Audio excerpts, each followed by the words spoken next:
안녕하세요. CNCTV입니다.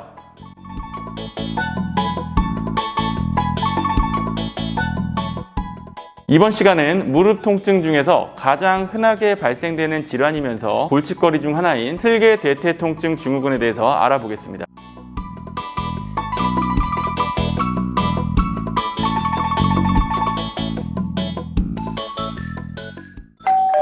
슬개 대퇴 통증 증후군은 무릎 통증 중에서 가장 흔한 문제 중 하나인데요. 우리가 무릎을 펴고 구부리는 동안에 슬개골이 정상적인 경로로 움직여줘야 되는데 힘의 불균형으로 인해서 슬개골이 비정상적인 경로로 움직이게 되면서 통증이 유발되는 질환입니다. 대부분 계단을 내려가거나 장시간 걸었을 때 또는 이렇게 쪼그려 앉아 있을 때나 스쿼트 동작을 할 때처럼 무릎이 아픈 경우들이 있는데요. 그러다 보니까 운동할 때도 대근육근의 운동이 제한될 때가 많죠. 대부분이 슬개 대퇴 통증 증후군인 경우들이 많은데요. 통증이 왜 발생되는지 한번 알아볼게요. 우리가 무릎을 구부리고 펼 때 그림과 같이 슬개골이 대퇴골의 끝부분에서 위아래로 이동을 하게 되는데요. 이것을 슬개골의 정상적인 트래킹이라고 합니다. 무릎을 펼 때는 슬개골이 위로 끌려 올라가게 되고 무릎을 지금처럼 굴곡시키면 다시 아래로 미끄러져서 내려가게 되는데요. 슬개골과 대퇴골의 관절을 이루는 이 정해진 이동 경로로 움직이게 되면 문제가 안 되겠죠. 하지만 다양한 이유에서 슬개골이 비정상적인 길로 움직인다면 무릎을 구부리고 펴는 동작에서 슬개골의 뒷면과 대퇴골의 접촉면이 긁히게 됩니다. 그러면서 통증이 발생되게 되는데 그것을 슬개 대퇴 통증 증후군이라고 하고요. 파텔로페모랄 페인 신드롬이라고 해서 약칭 PFPS라고 합니다. 이러한 슬개 대퇴 통증 증후군의 원인은 다인성입니다. 원인이 많다는 얘기인데요. 그 중에서 슬개골의 부정열과 그로 인한 관절의 과부하가 가장 큰 통증 발생의 원인으로 보고되고 있습니다. 그렇다면 슬개골이 왜 부정열이 되었는지 알아봐야겠죠. 그 원인에 대해서 알아볼게요.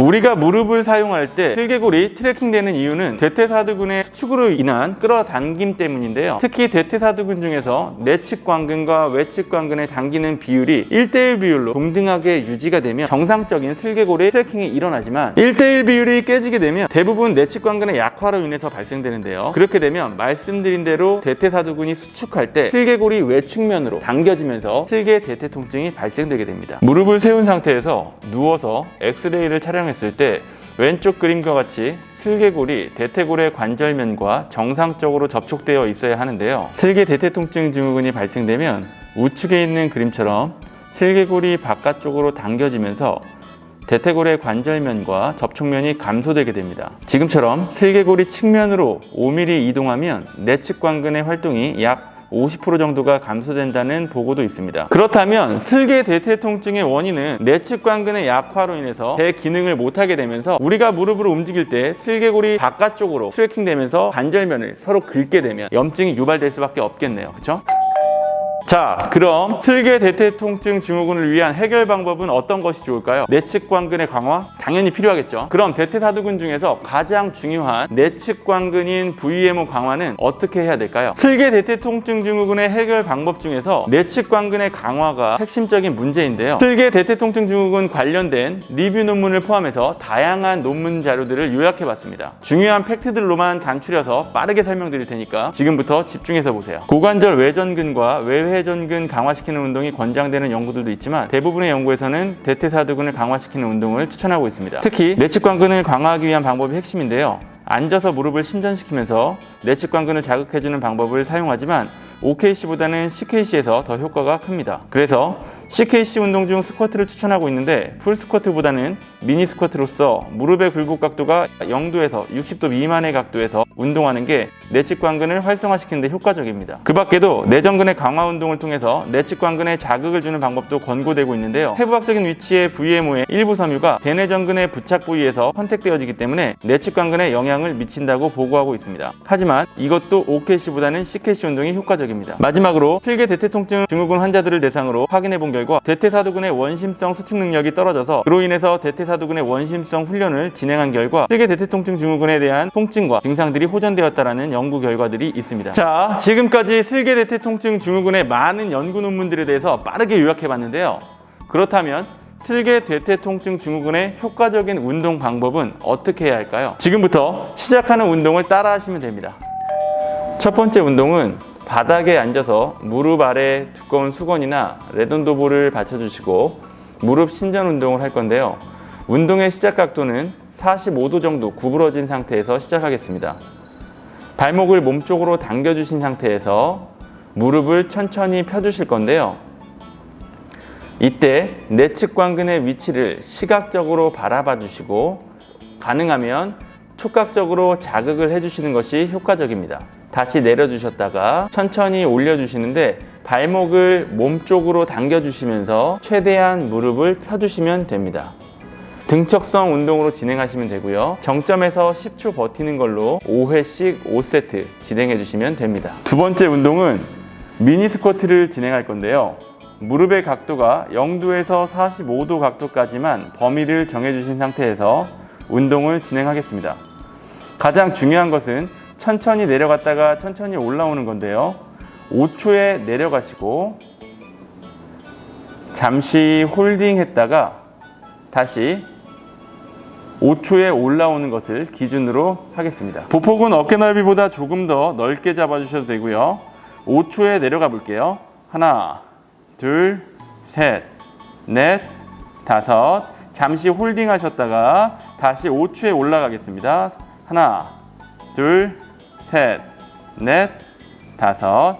다시 5초에 내려가시고 하나, 둘, 셋, 넷, 다섯. 홀딩. 다시 5초에 올라오세요.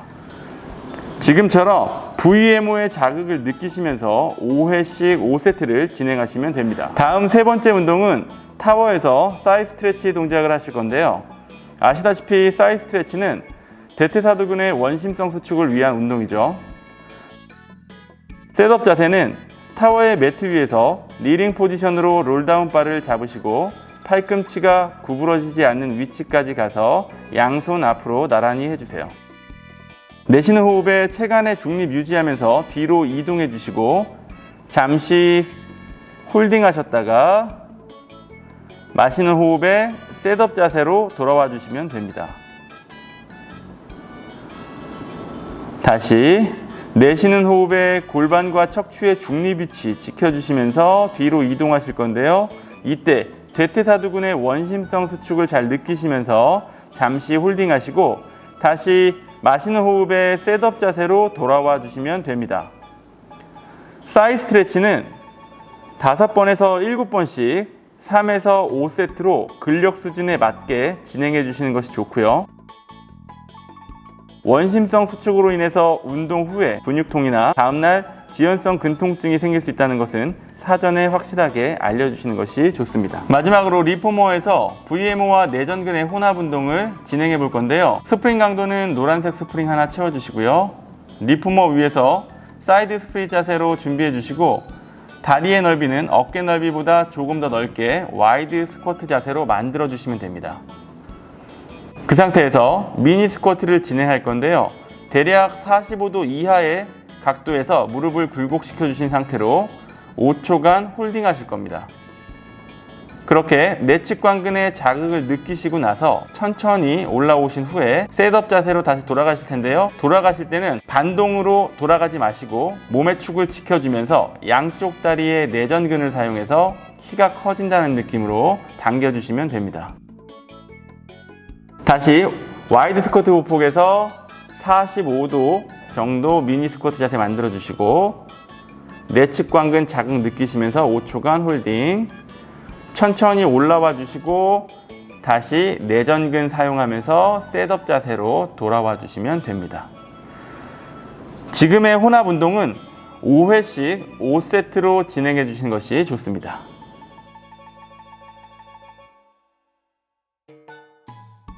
자, 지금까지 슬개 대퇴통증 증후군에 대한 운동 방법을 알아봤는데요. 슬개 대퇴통증으로 인해서 급성 염증이 발생될 경우에는 무릎의 관절 주머니 안에 관절액이 과도하게 생기면서 부종이 생기는 경우들이 발생됩니다. 이럴 경우에 내측 관근의 신경 전달 신호를 억제하게 되면서 사용을 못하다 보니까 결과적으로 내측 관근의 근육 약화로 이어지게 되는데요. 그렇게 되면 보상작용으로 다른 근육들을 사용하게 되면서 2차적, 3차적인 신체의 불균형이 발생되게 됩니다. 그렇기 때문에 이 이러한 문제를 초기에 해결할 수 있는 좋은 방법 중에 하나가 오늘 진행했던 내측 관근의 활성화를 통해서 슬개골이 정상적인 트래킹을 만들어주는 것입니다. 가장 핵심적인 것은 내측 관근을 강화시키는 것이 아니라 신경 전달이 잘 되도록 활성화시켜주는 것이 목적이기 때문에 운동 강도를 무리하게 할 필요는 없겠죠. 자, 오늘은 여기까지고요. 오늘도 도전하시고 변화되시는 하루 되세요. 감사합니다.